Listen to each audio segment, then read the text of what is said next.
Hyggeligt, tak. Jeg er sådan en, der også lige skal have orden på mine ting, før jeg kan tale, så jeg skal lige sådan og sådan og sådan. Tak for tålmodigheden.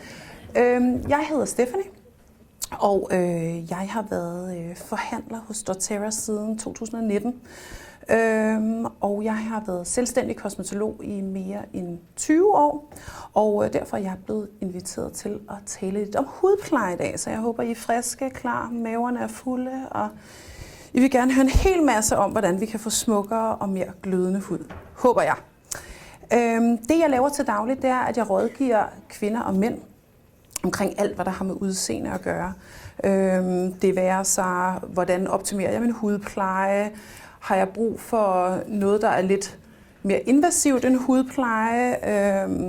Skal jeg have nogle kosttilskud? Skal jeg måske have lavet noget permanent makeup? Skal jeg måske have plastikkirurgi? Det er sådan inden for et kæmpe spektre i beautybranchen, som jeg rådgiver i. Og jeg kender jo rigtig mange af jer, der er her i dag, og jeg har rigtig mange af jer i min inbox og har lavet protokoller til utrolig mange af jer, men der er også mange nye ansigter, og det er super hyggeligt. Mens jeg taler, fordi jeg kun har de her 20 minutter, og jeg skal også lige, ligesom Christine, lige time mig selv, så kan det godt være, at hvis det er meget presserende, det man gerne vil spørge om, må man gerne spørge, men ellers så er jeg nede ved de her rundbord senere. Så jeg springer egentlig bare ud i det, tror jeg. Jeg vil tale om essentielle olier, som sagt, og hudpleje, og jeg vil komme med rigtig mange specifikke råd til forskellige hudtyper. Så man kan jo gøre det, man lige lytter efter, hvis der er et eller andet, man kan genkende, og så kan man lige grifle ned. Og ellers så søde Mads fra vores team, han optager og sørger for, at jeg ser ung og slank og alt muligt ud heroppefra. Og så bliver det lagt på min YouTube-kanal. Og det er jo en kanal, hvor jeg har lagt rigtig meget op omkring, hvordan bruger vi olierne, hvordan bruger vi hudplejen fra doTERRA og alt sådan noget. Så det kan man også gå ind og nørde lidt, hvis man har lyst. Nogle af jer har allerede gjort det. Det er dejligt. Yes. Som de fleste af jer ved, så er huden jo vores allerstørste organ, og det er jo en rigtig sladderhank, vores hud. Så den fortæller os jo meget up front and personal, hvordan vi egentlig har det inde i. Og det er sådan noget, jeg har studeret, siden jeg var en helt lille pige. Hvordan er det egentlig, vi ser ud, og hvordan har vi det mund inden i? Og det, som huden fortæller os, det skal vi faktisk tage seriøst. Både for vores egen skyld, men også for vores omgivelsers skyld. Og det vil jeg tale rigtig meget om i dag, hvordan vi gør. Fordi 2 gange om dagen forestiller jeg mig, at mange af jer har en eller anden rutine med, at vi lige renser vores hud og måske giver den noget fugt. Måske masserer vi den lidt, måske fjerner vi et mærkeligt hår, der sidder et forkert sted, eller et eller andet i den stil, hvor vi ligesom nøser os selv. Og i stedet for at sætte sådan automatpiloten på og bare gøre ligesom vi gjorde i går eller i sidste uge, så kunne det være meget rart måske at have nogle redskaber til, hvad gør vi egentlig, hvis tingene ændrer sig lidt. Og derfor elsker jeg de her olier, fordi at jeg kan simpelthen skræddersy jo mit hudplejeprogram fuldstændig en til en i forhold til, hvordan jeg lige har det. Vi ved jo godt, at når vi er trætte og udkørte, så vågner vi op med denne her hud, der er grå og kedelig og trist. Er vi stressede, så reagerer huden også. Måske får vi den her rødme, den her tørhed. Måske udvikler den her rødme sig til det, der hedder rosacea, som mange af jer måske kender. En meget almindelig, kendt hudsygdom her i Skandinavien, hvor vores hud bare er permanent rød, fyldt med karsprængning og simpelthen en form for kronisk inflammation, som vi faktisk også skal tage seriøst. Er der støj på vores hormoner, så kan vi jo udvikle akne, selv i en sen alder. Jeg har rigtig mange klienter, som er i overgangsalderen, men som lige pludselig får akne for første gang i hele deres liv. Spiser vi for meget salt, lever usundt, drikker for meget alkohol, så kan vi også vågne op med sådan helt hævede øjenomgivelser, eller generelt bare hævet i hele ansigtet. Så huden slader altså om vores livsstil. Og så tænker I sikkert, jamen, hvordan får vi så en smuk hud? Jamen, først og fremmest får vi en smuk hud ved at tage ansvar for, hvordan vi egentlig har det indeni. Og her er olierne smarte, som I ved. Vi kan jo diffuse dem, og vi kan drikke dem og spise dem, og vi kan også smøre dem på huden. Og jeg er sådan en, der gør det hele. Altså, jeg indtager rigtig mange olier. Jeg smører med rigtig mange olier. Jeg diffuser rigtig mange olier. Jeg bruger olier konstant og hele tiden.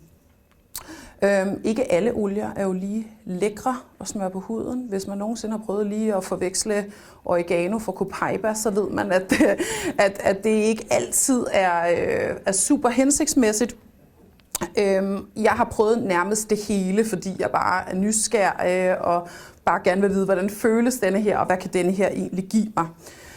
Når jeg bruger de essentielle olier, så er jeg meget den type, der faktisk bruger dem rent på huden. Altså jeg er ikke den, der smører mig med rigtig meget bæreolie osv. Det er jo en smagssag, men jeg føler, at når jeg bruger de essentielle olier og laver mine sådan personlige mix, så trænger de længere ned i huden, de er mere effektive. Jeg kan finde på at blande dem i mit serum eller i min creme.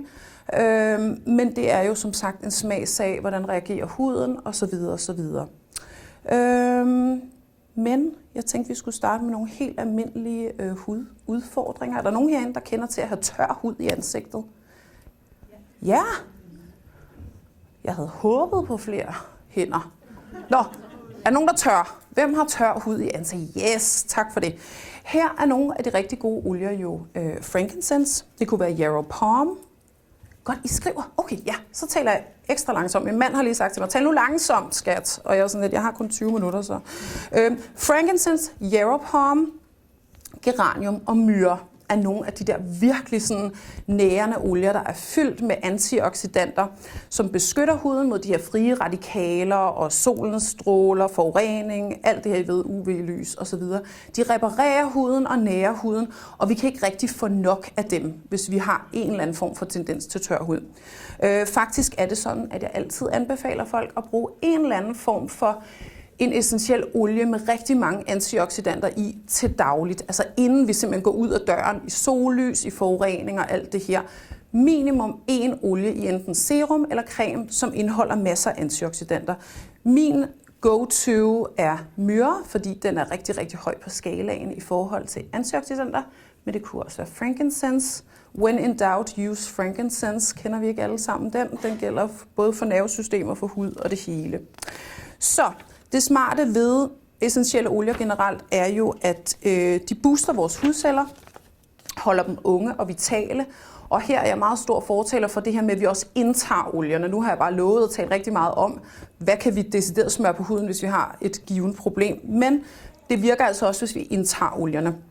Det her med, at slap hud og rynker er et livsvilkår, fordi når jeg er også 75, og selvfølgelig så skal min hud hænge helt nede på skuldrene. Sådan er det altså ikke længere. Vi har mulighederne nu for virkelig at booste, og det skal vi jo bare gøre. Er der nogen, der har hudsygdom rosacea, som jeg talte om før? Det er en meget, meget almindelig kendt rødme, kronisk betændelsestilstand. Mange har den uden at ane det, men det kunne være sådan noget med, at når man har drukket et glas vin, eller det bliver lidt varmt, så er man sådan fuldstændig rød i ansigtet.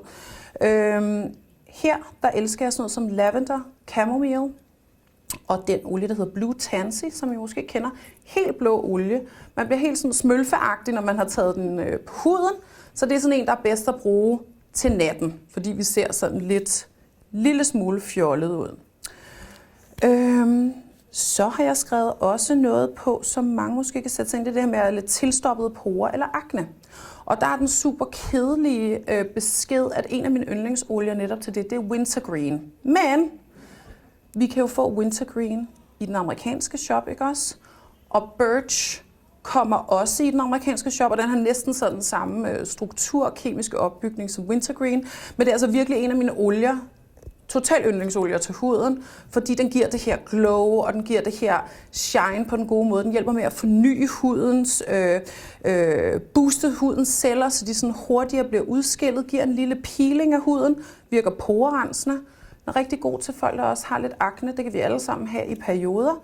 Virker jo både smertestillende og rensende. Vi kan købe den fra den amerikanske shop, men jeg vil bare lige nævne den, fordi den bare er sådan min go-to. Jeg nåede heldigvis at købe 20 flasker inden at... Så hvis nogen ikke har nået at købe den, så er det højst sandsynligt min skyld. Sorry. Så har vi slap hud, og hud, som allerede har mistet vitaliteten en lille smule. Her vil jeg nok tale om en olie, som I ikke selv måske har overvejet at bruge til huden, men først vil jeg lige nævne the obvious ones. Det er sådan noget som Rose og Melissa og Frankincense. Er der nogen af jer, der bruger dem i jeres hudpleje? Sådan, ja, mange. Er vi gode? Ja, det er jo også nogle virkelig go-to-olier i forhold til sådan at være proaktiv i forhold til linjer og slaphed i huden. Men rosemary er bare min virkelig sådan yndlings i mit natprodukt. Om dagen har jeg ikke lyst til at gå og dufte som en, der er indehaver af et pizzeria, så derfor så bruger jeg den om natten, hvor det kun er min mand, der skal udholde den duft. Jeg tror, vi har vendet os til den alle sammen derhjemme, men rosemary er ret amazing, fordi at den går ind både og sådan styrker de kollagene fibre og de elastine fibre, men kan faktisk også hjælpe med at stramme huden op. Altså det er ret magisk, og hvor skulle vi vide det fra? Det er kun sådan noget, jeg ved, fordi jeg er kæmpe geek. Men rosemary i vores serum eller natcreme, prøv det i 4-6 uger, og I vil simpelthen kunne se en forskel. Altså prøv at huske det der før- og efterbilleder, fordi vi glemmer jo sjovt nok, hvordan det er, vi ser ud. Men det er en meget overset olie i forhold til hudpleje. Der er mange af os, der bruger den og har brugt den sikkert i overvis til håret, fordi den jo booster hårvæksten og alt det ved I sikkert alle sammen. Men i forhold til huden er den fuldstændig fabelagtig. Linjer, rynker generelt. Nå, jeg får slet ikke fået vist noget af det her. Godt, super. Salubelle, den er der ikke nogen, der ikke kender vel, eller har, eller ligger inde med. Men det er en helt oplagt, helt vildt nem go-to-olie i forhold til de steder, hvor vi har mimiske linjer. Altså det vil sige ved øjnene, mellem brynene, panden, men også at bruge den i forhold til sådan kæbelinjen til at holde det hele stramt, halslinjer osv. Den er mega nem at bruge, fordi den er jo blandet op af faktisk mange af mine sådan favorite olier til alle hudtyper, men den er lidt bekostelig, det ved vi alle sammen godt, så man kan nøjes jo med at bruge den der, hvor vi decideret har de her linjer, som vi ikke ønsker at have. Jeg kan godt lide at bruge den hver aften med min lille dejlige gua sha tool, og simpelthen lave sådan opadgående bevægelser og dræne ansigtet. Det giver også super hurtigt en effekt, også selvom man måske er 50 eller 60 plus. Det kan sagtens, det er aldrig for sent. Så har vi pigmentpletter og solskadet hud. Er der nogen, der sidder med en pigmentplet eller to, der tør række hånd? Yes.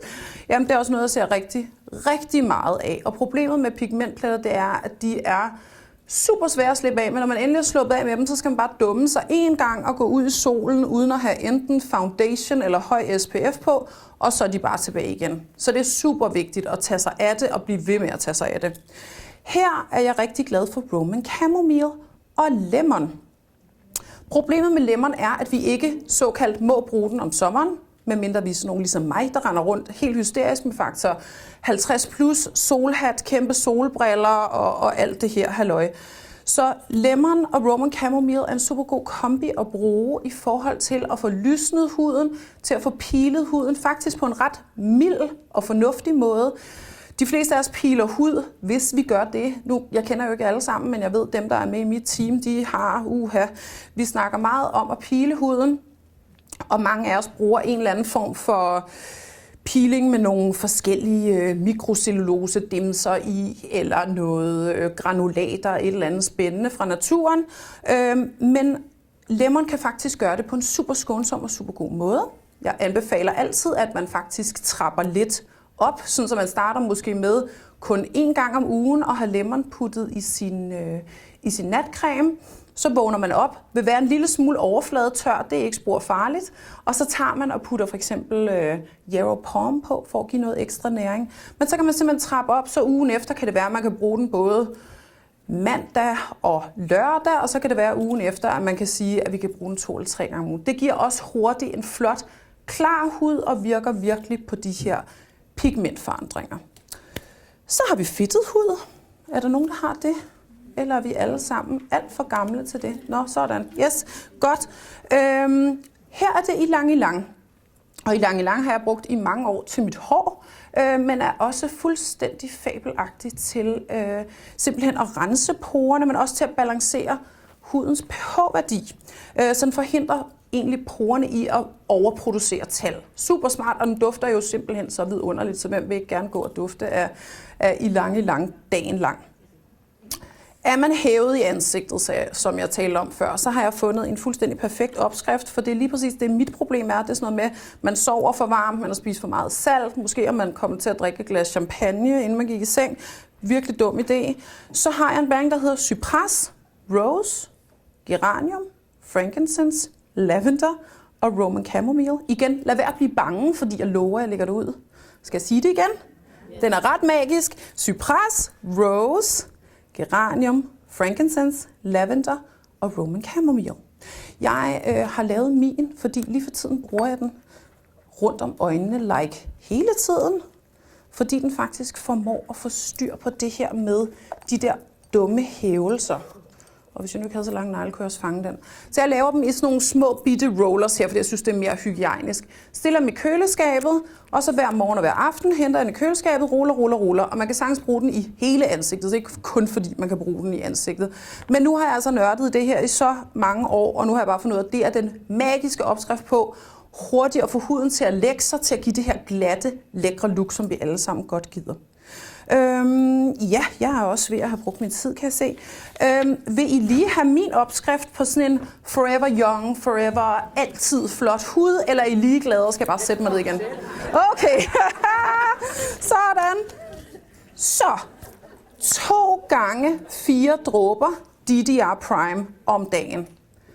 Og det er vigtigt, fordi den booster huden indvortes, og den giver cellerne denne her næring og siger til cellen, enten reparerer du dig selv, eller også skrider du, så det er også noget med i forhold til sygdom, og i forhold til det her med at være åben for udefrakommende faktorer. 2 gange 4 dråber DDR Prime dagligt.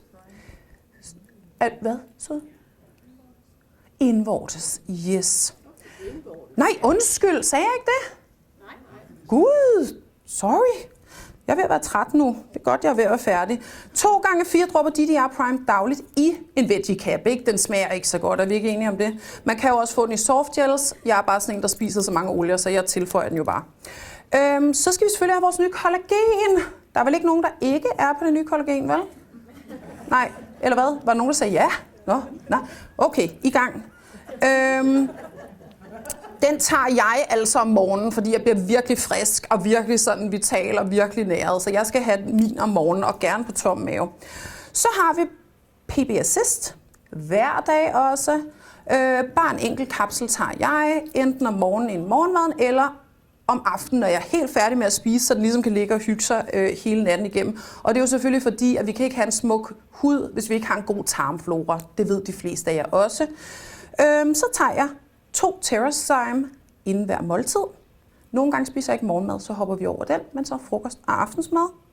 Så er jeg selvfølgelig på fuld dosis Lifelong Vitality, det tænker jeg også de fleste af jer er. Og så fordi jeg netop har rosacea, og jeg har tendens til at kunne få uren hud i perioder, hvor jeg er stresset eller ked af det, eller sådan i ubalance, så tager jeg Deep Blue Complex, og også den nye Turmeric Jewel Chambers Capsules. Helt mundrette. Den er god, hvis man har nogle former for inflammation. Altså det kunne også være, fordi man havde gigt, eller man havde smerter, eller man havde noget andet. Men god til alt støj med huden, som egentlig bunder i noget inflammation. Mega vigtigt, giver hurtige resultater. Jamen det var det. Ja.